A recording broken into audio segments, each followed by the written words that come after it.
Song of Solomon. చదవండి sir, English లో చదవండి సార్. మనకైతే ఇంగ్లీష్ తెలుగులో కొన్ని పదాలు మార్చి రాశారు. అవును, చాలా మారిపోతాయి. ఎందుకంటే ఇంగ్లీష్ భాష తీసుకోండి. అక్కడ మీకు ఇంగ్లీష్ ఇంకా ఇంగ్లీష్ డౌట్ అన్నారు అనుకోండి, ఈ కొత్త నిబంధన ఏమన్నా గ్రీక్ లో రాశారు, గ్రీక్ లోకి వెళ్ళిపోదాం. పాత నిబంధన ఏమన్నా ఇబ్రూ భాషలో రాశారు. రాదండి, మళ్ళీ గ్రీక్ మనకి రాదు. సార్ నా దగ్గర గ్రీక్ టు ఇంగ్లీష్ ట్రాన్స్లేషన్ ఉంది నా సిస్టమ్ లో. మీకు ఏది కావాలంటే నేను తీసి పదం చదవగలను.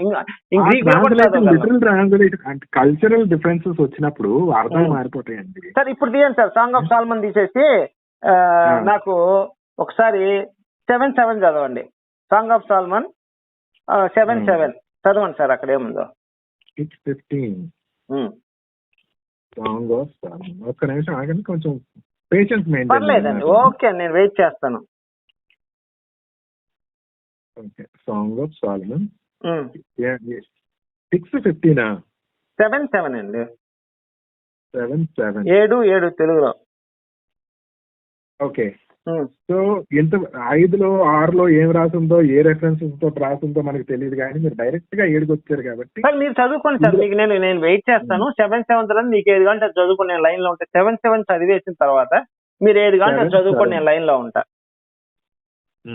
సో ఇందులో మీరు ఒక మాట నాకు ప్రామిస్ చేయాలి. ఏంటంటే ఏదైతే ఇందులో రాసి ఉన్నదో దాన్ని మీరు సంస్కృత ప్రకారంగా ఆ ఏం పార్ట్స్ సంస్కృతంలో వర్ణించాలి. లోకల్ లాంగ్వేజ్ లో మనం వాడుక భాషల్లో పూకు మడ్డ అని వర్ణించకూడదు. ఓకే, సంస్కృతం నాకు రాదు కదండి. సంస్కృతం నేను చదువుకోలేదు, నాకు రాదు. విశ్వయోని అయ్యి అన్ని పదాలన్నీ అందులో. నేను ఆ శ్లోకాన్ని విన్నాను కాబట్టి దాని అర్థం నేను చెప్పగలిగాను అంటున్నాను. సంస్కృతం నేను వచ్చి నేను స్టేట్మెంట్ ఇవ్వలేదే మీకు. ఒకసారి ఈ ఆడియో రికార్డ్ అయితే బహుశా మీరు ఏనండి నా సంస్కృతం వచ్చని కానీ సంస్కృత పండితులని కానీ నేను చెప్పలా. సంస్కృతంలో 2-3 ఉదాహరణలు చెప్పాను అంతే మీకు నేను. ఇప్పుడు మనకంటూ ఒక తెలుగు మన సంస్కారం అంటూ ఒకటి ఉన్నది కదండి. ఆ సంస్కారంలో మనం ఏ పదాలు వాడాలో అనేది మనం కరెక్ట్ గా ఎంచుకుని మనం వాడుతూ ఉంటాం. అవసరం లేదండి, ఇప్పుడు పదాలకి సంస్కారం అవసరం లేదు, నాకు అవసరం లేదు, మీకు అవసరం ఏమన్నా. బైబిల్ ఇప్పుడు కుచ్చములు అన్న దగ్గర కాదండి, కుచ్చములు అన్న దగ్గర నేను డైరెక్ట్ సళ్ళు అని చదువుతాను. నాకు సంస్కారంతో పని లేదు, నాకు విలువలు కావాలి. నేను విలువలతో కూడుకున్న భాష మాట్లాడతాను. ఇప్పుడు మనం అలా మార్చి చదివితే మనల్ని మనం మోసం చేసుకుంటా ఇది సార్. మనల్ని మనం నిజాయితీగా చదవాలి. ఏది చదివినా నేను నిజాయితీగా చదువుతాను. చదవండి. ఇప్పుడు ఇంగ్లీష్ లో ఇప్పుడు మీరు అంటున్నారు ఏంటంటే నేను సళ్ళుగానే చదువుతాను అని అంటున్నారు. ఓకే, అక్కడ రాసింది కదా, నేను మార్చి ఎందుకు చదువుతాను, నాకేం అవసరం మార్చి చదవాల్సిన అవసరం. ఇంగ్లీష్ లో ఇప్పుడు మీరు బ్రెస్ట్ అనే పదం యూజ్ చేశారనుకోండి, మీరేమో డైరెక్ట్ గా సొల్లు అనేస్తున్నారు దాన్ని. ఓకే, ఇంగ్లీష్ లో బ్రెస్ట్ అనేది చాలా ఫార్మల్ అంటే ఇన్ఫార్మల్ వేగా వాడింది అనమాట. అది సళ్ళు పిసికించుకోవడం కాదు సార్. బ్రష్ ప్రెస్సింగ్ సళ్ళు 3 వచ్చినప్పుడు సళ్ళు పిసికించుకుందన్నారు, దానికి ఏం చెప్తారు మరి మీరు? ఎక్కడ రాసిందండి అలాంటి? ఏం సార్ మరి మీరు అమాయకుల్లా, మీరు అమాయకు. ఎజెస్కేల్ 23:3 తీయండి సార్. ఒకసారి ఎజెస్కేల్ 23:3 తీయండి సార్. ఇది ఎక్కడ ఉంది అనే ప్రశ్న 23:3 నేను తీస్తానండి. దాని గురించి చర్చ నేను చదువుతాను. మీకు తెలియకపోతే వీరు ఐగుప్తు దేశంలో జాగ్రత్తం చేయించు వచ్చి, యవ్వన కాలం జాగ్రత్తం చేయుతూ వచ్చి, కన్యకాలపు పురుషులు తనులు నలిపిరి. అవును, మీకేం అర్థమైంది దాన్ని బట్టి? యవ్వన కాలం అంటే మంచి వయసులో ఉన్నప్పుడు కుర్రోళ్ళు వచ్చి సళ్ళు తీసుకెళ్ళని అర్థమైంది సార్. అలాగే అర్థమైందా మీకు? చనులు పురుషులు నలిపిరి అంటే ఏంటది? అవును, పురుషులు వచ్చి నలిపారండి. వాళ్ళ సల్లుని నలిపారు. వాళ్ళ నిప్పుల్స్ ఉంటాయి కదా, వాళ్ళ నిప్పుల్స్ కూడా బాగా పిసికి ఆ తర్వాత ఇంకా పూకులో ఏలెట్టి దోపి ఆ గాలి దాంట్లో మొదలు అది అది అది ఒక గాడిద లాంటి మొదలు తీసుకెళ్లి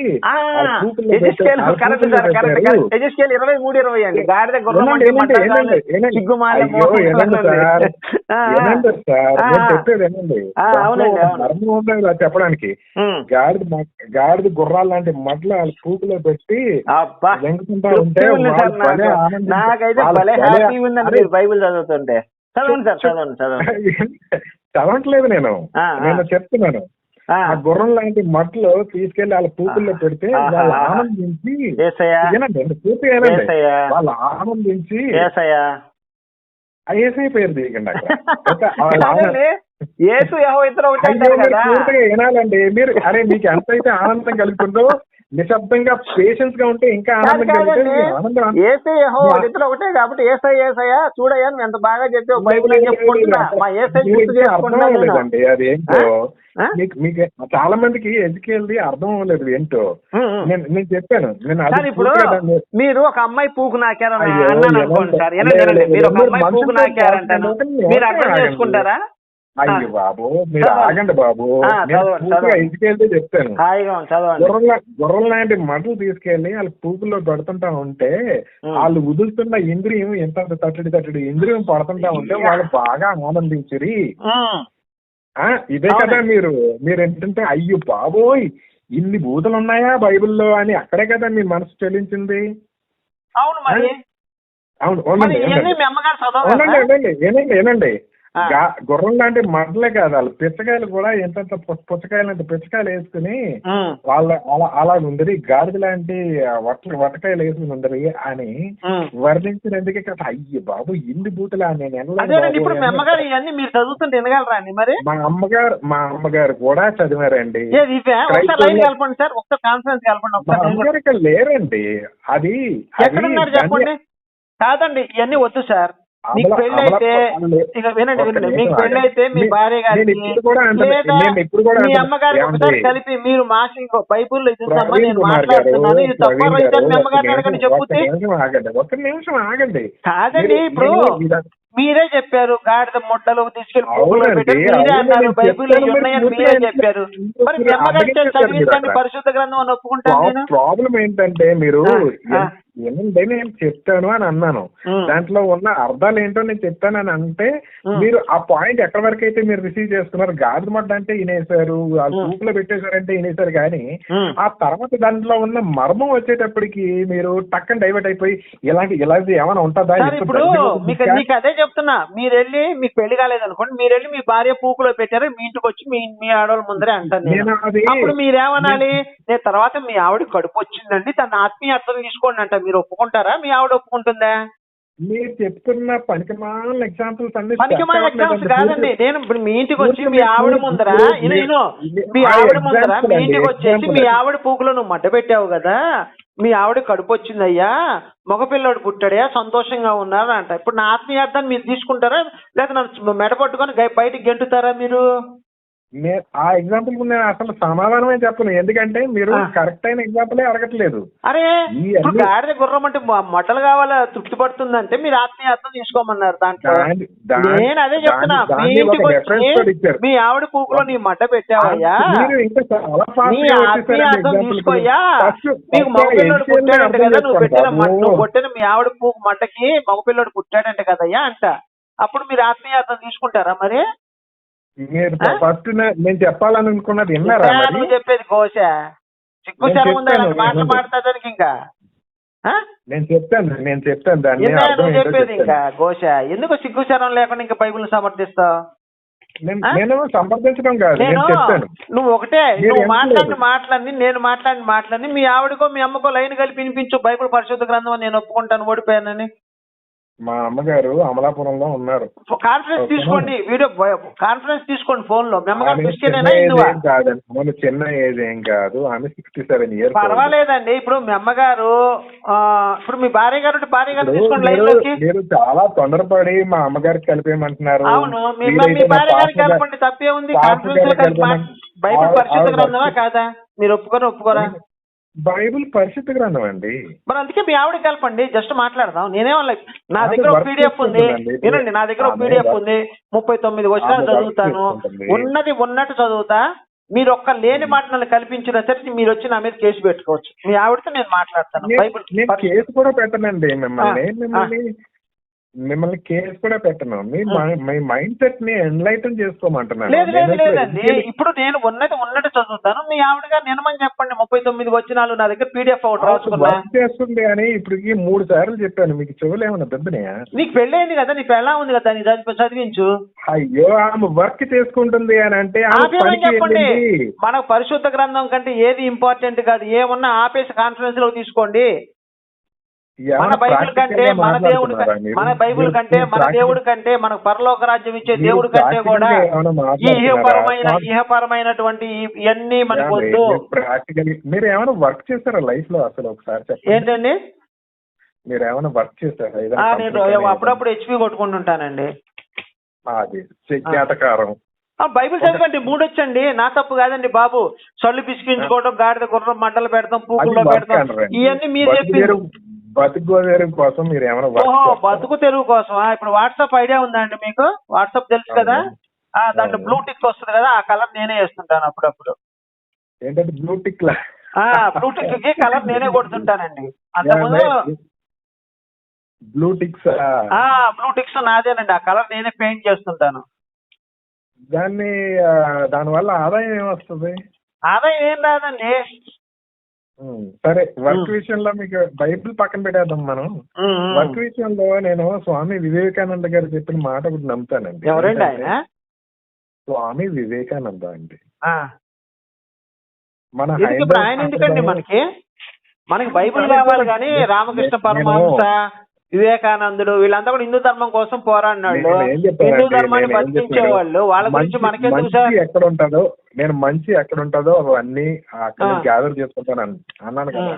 నేను ఒక హిందూ ధర్మం అని కాదు, క్రిస్టియానిటీ అయినా, ఇస్లాం అయినా, క్రిస్టియన్ అయినా అన్నిట్లో. ఎందుకు మారారు చెప్పండి పోనీ? నేను మారలేదండి, నేను పుట్టుక క్రిస్టియన్. పుట్టుక క్రిస్టియనా? మరి యేసు సారాయి తయారు చేశాడు కదండి, యేసు సారాయి తాగాడు కదండి, మీకేం బాధ అనిపించలేదా మరి? యేసు ఏమయ్యారు? సారాయి తయారు చేసి సారాయి తాగాడు కదండి. యేసు సారాయి తయారు చేయలేదండి, ద్రాక్ష రసం తయారు చేశాడు. ద్రాక్ష రసానికి మద్యానికి తేడా ఏంటండి? ఆ ద్రాక్ష రసం అన్నది ఫర్మెంట్ అవ్వాలండి. ఫర్మెంట్ అంటే ఇంగ్లీష్ లో తెలుసు కదా. అయితే నేను ఒక వచనం చూపిస్తాను, చూడండి. మళ్ళీ దాన్ని ఫర్మెంట్ అయిన తర్వాత దాన్ని మళ్ళీ డిస్టిలేషన్ చేయాలి.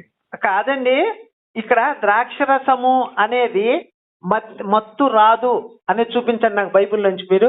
ద్రాక్షరసం అంటే మత్తు వచ్చేది అని నేను 100 రిఫరెన్స్ చూపిస్తే ద్రాక్షరసం తాగకూడదు, ద్రాక్షరసం తాగినోడు జంతువుతో సమానం వచనాలు కూడా చూపిస్తాను. ద్రాక్షరసము తాగొచ్చు అనేది మీరు బైబిల్ నుంచి రిఫరెన్స్ చూపించండి చాలు. తాగొచ్చు అని బైబిల్లో చూపించాలా? అవునండి. కాదండి, జబ్బు చూసిన వాడికి ద్రాక్షరసం ఇవ్వండి అని కూడా రాశారు. అంటే ఏంటంటే కొంచెం బాధల్లో ఉన్నవాడు కూడా ద్రాక్షరసం ఇవ్వండి, తాగి బాధలు మర్చిపోతారని కూడా బైబిల్ చెప్పింది. తెలుసా మీకు? ఫుల్గా తాగేసి పండుకోమని బాధలని మర్చిపోతారని బైబిలే చెప్పింది. లోతు తన కూతురు గర్భవతిని ఎలా చేశాడంటే ద్రాక్షరసం తాగేశాడు. ద్రాక్షరసం అని ఒక చోట అంటున్నారు, ఫుల్ గా తాగేసి పడుకోండి అని ఒక చోట అంటున్నారు. ద్రాక్షరసమేనండి బైబిల్లో సారాయి. ఇప్పుడు ద్రాక్షరసం అనేది సారాయి అన్నమాట బైబిల్లో చెప్పుకోవాలంటే. లేదు, సారాయి అని వర్ణించలేదు కదా అలాగా. నేను ద్రాక్షరసం అంటే సారాయేనండి, మత్తు వచ్చేది. సారాయి అంటే ద్రాక్షరసం మత్తు వచ్చేది. ద్రాక్షరసమే అంటే ద్రాక్షరసం తాగితే మత్తు రాదా? మత్తు రాదు, ద్రాక్షరసం తాగితే మత్తు. లోతు తన కూతురు కాదని, లోతు తన కూతురు కడుపు ఎలా చేశాడు? ద్రాక్షరసం దాగి చేశాడా, మామూలుగా ఇంకేదైనా దాగి చేశాడా? ద్రాక్షరసం కాదు, అయితే తాగింది మత్తు తాగి ఉండొచ్చు. సరే, ఇగో ఆదికాండం 19:36 తీయండి సార్ ఒకసారి పరిశుద్ధ వాక్యం. ఏమండి మీరు ఆదికాండము ఫస్ట్ పాత నిబంధన గ్రంథంలో ఏదెళ్ళినా కూడా కొత్త నిబంధనలోకి వద్దాం సార్. యేసు సారాయి తయారు చేసినట్టు నేను చూపిస్తాను. లేదు, యేసు సారాయి తయారు చేయలేదండి, ద్రాక్షరసం మాత్రమే తయారు చేశారు. ద్రాక్షరసం తాగితే ద్రాక్షరసానికి మద్యానికి చాలా డిఫరెన్స్ ఉందండి. ద్రాక్షరసం తాగి లోతు తనకు 2 కూతుర్లు కడుపు చేశాడు. ద్రాక్షరసం తాగి లోతు ఎక్కడి నుంచి వచ్చాడండి? లోతు కొత్త నిబంధన గ్రంథమా పాత నిబంధనేనండి లోతు. మరి ఇక్కడ నుంచి యేసు చేసిన ద్రాక్షరసాన్ని తీసుకెళ్లి లోతు దగ్గర పెడతారేంటండి మీరు? కొత్త నిబంధనలో ద్రాక్షరసం ఏనుందండి, సారాయి మాత్రమే ఉందండి. సార్ ఇప్పుడు మీకు ఇంగ్లీష్ వచ్చు కదా, నేను ఒక రిఫరెన్స్ చూపిస్తాను, తీసి చదవండి. ఇవన్నీ ఎలాగుందంటే హైదరాబాద్ లో జ్యూస్ సెంటర్లు పెట్టినప్పుడు సార్ ఇప్పుడు మనిద్దరం ఇది అనవద్దు, బైబిల్ ప్రకారం మనం మాట్లాడుకుందాం, ఓకేనా? నేను ఒక్కసారి ఒక రిఫరెన్స్ తీస్తాను, మీరు చదవండి. మీరు ఏదైనా కొత్త నిబంధనలు తీయండి. పాత నిబంధన కొత్త నిబంధన మీకు పాత నిబంధన అర్థం కాదని నాకు క్లియర్ కట్ గా అర్థమైపోయింది. ఎందుకంటే ఎజికేల్ గ్రంథం వినగానే ఆహాహా ఏసయ్యా ఏసయ్యా అని అన్నారు. అప్పుడే అర్థమైపోయింది. మీరు ఆ ఇద్దరు కేసుల్ని 17:28 తీయండి. లూకా 17 ఆగండి. నాకు భలే ఆనందం కలుగుతుందండి మీరు నాతోటి బైబిల్ చదువుతున్నారు. భలే ఆనందం కలుగుతుంది. చాలా రోజులు అయిందండి బైబిల్ అర్థమైపోయింది. తెలియకని కాదండి, నేను చదవటం మానేసి చాలా రోజులు అయింది. తెలియకపోవడం అనేది వేరు. లూకా ఏం చదవమంటున్నారు? లూకా 22:18 చదవండి. లూకా 22. ఒక్క నిమిషం ఆగండి. నాకు అందుకే ఆనందం కలుగుతుంది అంటున్నాను. మీరు నాతో చదివిస్తున్నారు, చాలా బాగా ఆనందం కలుగుతుంది నాకు. లూకా 49 పేజ్ నుంచా? లూకా 22 చదవమంటున్నారా? ఉన్నాను సార్, ఒక్క నిమిషం. నాకు ఇక్కడ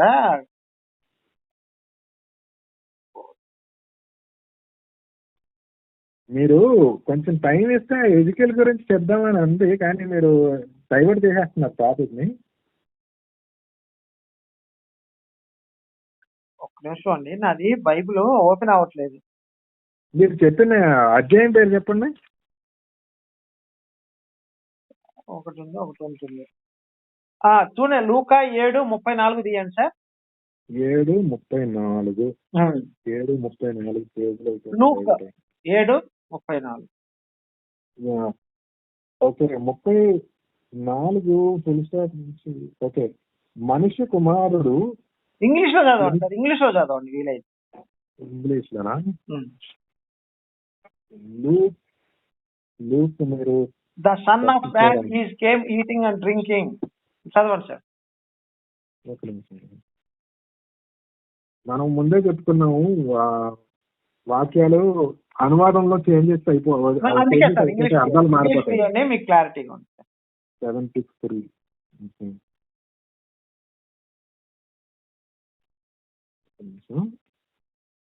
లూకా 7, లూకా 7:34.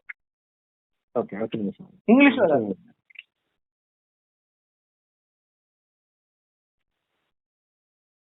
Luke 7:34.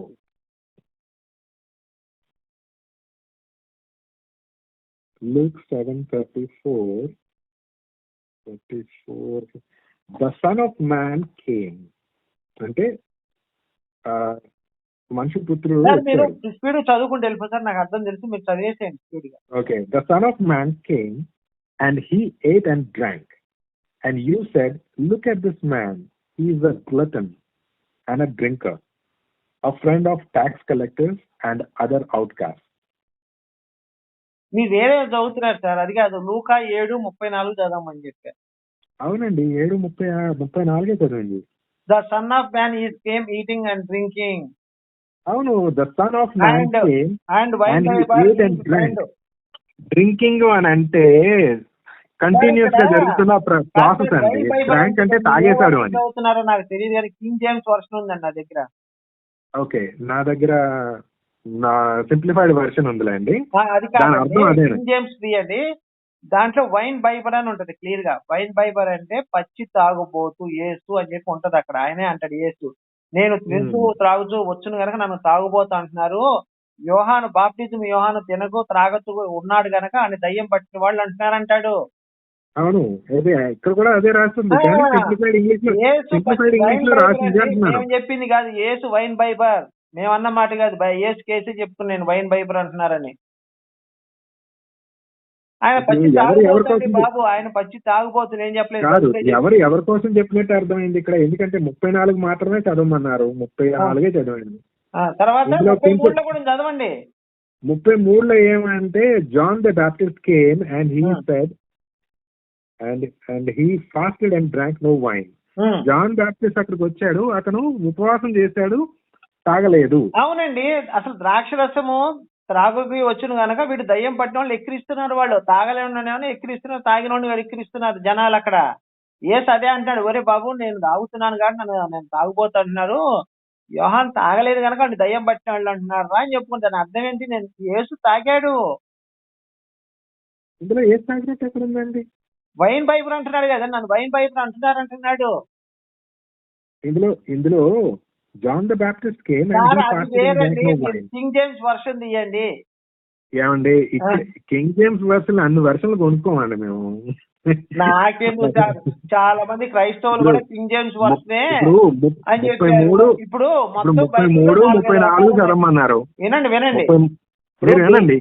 మీకు నచ్చిన బైబిల్ కాదండి, ప్రపంచం అంతా పాటించేది కింగ్ జేమ్స్ వర్షన్, అది చదవండి. ఎందుకు కింగ్ జేమ్స్ వర్షనే పాటించాలని ఏం లేదే. మరి అయితే 4 రకాలు ఉన్నాయి, 4 రకాలు మీరు ఎలా నమ్ముతారు? అది ఎందుకు ఇప్పుడు మీ పురాణాల్లో కూడా వ్యాసుడు, వాల్మీకి ఏం లేదండి, పురాణ శ్లోకాలన్నీ సమానంగా ఉంటాయి కానీ అనువదించే విధానం తేడాగా ఉంటుంది. అదేనండి, సేమ్ అనువదించే విధానం. ఇంగ్లీష్ లో వైన్ బైబర్ ఉంది, తెలుగులో తాగుపోతాను రాశాడు. మీ దాంట్లో ఏం రాసింది మరి? అక్కడ వైన్ బైబర్ అనే పదం ఉందా మీ దగ్గర? వైన్ ఏంటండి, తాగుబోతాడు ఏంటండి? వైన్ బైబర్ అంటే దాని తెలుగు అర్థం ఏంటండి? డ్రంకర్డ్ అంటే తాగుబోతు. వైన్ బైబర్ అంటే వైన్ వైపరా? వైన్ బైబర్ అంటే వైన్ అంటే ఇప్పుడు మద్యం అంటున్నారు కదా. వైన్ విపరీతంగా తాగేవాడని అర్థం. ఓకే, వైన్ విపరీతంగా తాగేవాడు. యేసు వైన్ నన్ను నేను విపరీతంగా తాగబోతున్నానని చెప్పి ప్రజలతో అంటున్నాడు యేసు. అక్కడ ఎక్కడున్నారండి? నాకు అర్థం అవ్వలేదు. మళ్ళీ 31 చదవాలేమో.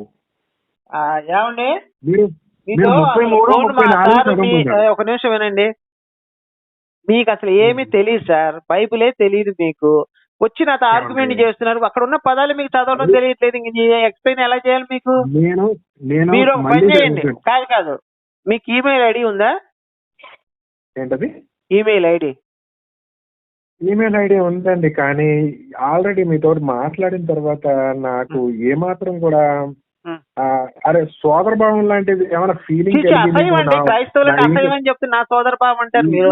అసలు దయచేసి సోదరుడు అనకండి, నా పేరు గోపి అని పిలవండి చాలు. నా సోదరుడు అనే మాట అసలు దరిద్ర క్రైస్తవుల దగ్గర వాడను. స్లో బ్రదర్, స్లో సిస్టర్ అనుకుంటూ బ్రదర్ అనుకుంటూ దెంగించుకునే వాళ్ళు క్రైస్తవులు. దయచేసి మీరు బ్రదర్ అనే మాట నా దగ్గర వాడకండి. స్లో బ్రదర్, స్లో సిస్టర్ అన్నారు. మళ్ళీ గోపి అలాగే మీరు ఏంటది? ఇందాక మీరు ప్రవీణ్ కుమార్, నేను క్రిస్టియన్ ఉన్నప్పుడు ప్రవీణ్ అండి, తర్వాత గోపి అని మార్చుకున్నాను నేను. లేదండి, నేను ఈ కాల్ స్టార్ట్ అయినప్పుడు నేను అడిగాను, మీరు ప్రవీణ్ కుమార్ అయినా మాట్లాడుతున్నారంటే అవును అని అన్నారు. అవును, ఇప్పుడు కూడా అదే చదువుతున్నా. ఫస్ట్ కాల్ లోనేమో నేను క్రిస్టియన్ అని అన్నారు. క్రిస్టియన్ నేను. సెకండ్ కాల్ లోనేమో మీరు ఏమన్నారంటే నేను ఇప్పుడు హిందువుల్లో మారాను అని అన్నారు. ఫస్ట్ కాల్ లో మారాను. ఇప్పుడు ఏంది ప్రాబ్లం ఏంటి? ఇన్ని మార్పులు చేశారు. సార్ నేను క్రైస్తవుని ఎరుపుకుని చేయడం నేను జీవిత లక్ష్యంగా పెట్టుకున్నాను నేను. అదే అయితే అర్థమైందిలేండి. మరి ఇంకేమండి మీకు అర్థమే మళ్ళీ అడుగుతారేంటండి? అమ్మాయి నవ్వుతారండి ఎవరైనా వింటే. కాదు, మీరు ప్రవీణ్ కుమార్ అని చెప్పి మళ్ళీ ఇప్పుడు గోపి అని అంటున్నారు చివరాఖరిలో గుద్దులు. అవునండి, మార్చేశానండి, నా పేరు ఇప్పుడే మార్చుకున్నా 5 నిమిషాల క్రితం. మీకు వచ్చిన ప్రాబ్లం ఏంటి? యాక్చువల్లీ ప్రవీణ్ కుమార్ తోటి నేను మాట్లాడాను. నేను ప్రవీణేనండి. ఇప్పుడు మీకు వచ్చిన ఇబ్బంది ఏంటి? ఆయన మీకు కాల్ కనెక్ట్ చేసి ఇన్ని వేసుకోండి అని అని ఉంటాడు. వేసుకుని ఎందుకు? మీకు మీరు వేయించుకుంటారని నేను వేస్తే చెప్పండి. నేను వేస్తే మీరు వేయించుకుంటారు, మీకు ఇంట్రెస్ట్ ఉండాలి కదా.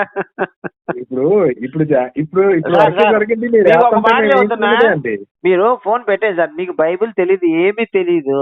మీరు నాన్నగారి చర్చిలో ఏది చెప్తే పాస్టర్లు ఏది చెప్తే అది నమ్ముకుని బ్యాచ్ మీరు. నాకు ఎందుకు సార్ చెప్పండి? ఏది చెప్తే నమ్మేవాడిని కాదండి నేను. నేను పాస్టర్లు గుడ్డిగా చెప్పేస్తే నమ్మాను. నేను ఏ పంతులు కూడా చెప్పేసినా నేను ఏం దశంభాగం ఇస్తారా ఎవరా పాస్టర్లకి? నేను దశంభాగం ఇవ్వనండి. నేను బైబిలే చెప్పింది అందరూ పెడతారు. దశంభాగం ఇవ్వకపోతే మీరు స్వర్గానికి వెళ్ళరండి, పరలోక రాజ్యం లేదు మీకు. ఎవరు చెప్తారు స్వర్గానికి వెళ్ళరండి? చేసే పనులు బట్టి ఉంటదండి, చేసే పనులు బట్టి ఉంటది. బైబిల్లో దశంభాగం పరలోక రాజ్యం లేదని స్పష్టంగా ఉంది, చదువుకోండి మీరు. కొత్త నిబంధనలో ఉందా? పాత నిబంధనలో ఉంది. ఎందుకు మీరు పాత నిబంధన పట్టుకుని ఎలాగండి? పాత నిబంధన 10 ఆజ్ఞలు ఉన్నాయి, మరి కొట్టేద్దాము పాత నిబంధన? లేదు, పాత నిబంధనలో 10 ఆజ్ఞలు అనేది ఆజ్ఞలండి. అవి అంటే మనకి నచ్చినవి కాదండి. పాత నిబంధనలు దశమ భాగం తీసుకున్నారు. ఆజ్ఞలు వేరు, ఆజ్ఞలు వేరు. దశమ భాగం ఆజ్ఞలో లేదండి, కానీ ఇప్పుడు భాషలందరూ తీసుకుంటున్నారు. మరి దీనికి ఏమంటారు మీరు? తీసుకుంటున్నారు. దానికి మళ్ళీ ఇప్పుడు నేను చెప్పాలని ప్రయత్నించాను అనుకోండి, మీరు ఎజ్కేల్ గ్రంథంలో నెక్స్ట్ భాగమే మీరు తీసుకోవాలి వద్దా పాస్టర్లు? ఇప్పుడు మీరు ఆచరిస్తారా కొట్టేస్తారా? ఏంటి దశమ భాగం పాత నిబంధన మీరు యాక్సెప్ట్ చేస్తారా కొట్టేస్తారా? రెండిటిని యాక్సెప్ట్ చేస్తామండి. పాత నిబంధన యాక్సెప్ట్ చేసినప్పుడు దశమ భాగం ఇవ్వాలని పాత నిబంధనలు ఉంది, నరకానికి పోతారని పాత నిబంధన డబ్బులు ఇవ్వకపోతే. నరకంలో పోతారని ఎక్కడ ఉందండి? అక్కడ ఉందండి, నేను చూపిస్తానండి మీకు. మీరు ఒక 10 నిమిషాలు ఆగి ఫోన్ చేయండి, నేను చూపిస్తానండి. మీరు చెప్తున్న ఆ నరకాలు ఇవన్నీ మీ దాంట్లో ఉండే నరకాలు లాంటివి కాదండి అవి. ఏంటండి ఇక్కడ ఎలా ఉంది? పరలోకం అన్న కాన్సెప్ట్ కూడా మీకు సరిగ్గా అర్థం అవ్వలేదు. పరలోకం అంటే మీరు స్వర్గం అనుకుంటున్నారేమో. ఉండండి, ఒక నిమిషం లైన్ లో ఉండండి సార్. మీరు ఒక్క నిమిషం లైన్ లో ఉండండి. మళ్ళీ ఇప్పుడెవరు ఒక ఆయన ఉన్నాడు, మా మాజీ పాస్టర్ గారు ఉన్నాడు. ఆయన అయితే మీకు రిఫరెన్స్లు అన్ని తీసి చూపిస్తాడు. ఉండండి, ఒక్క నిమిషం లైన్ లో ఉండండి.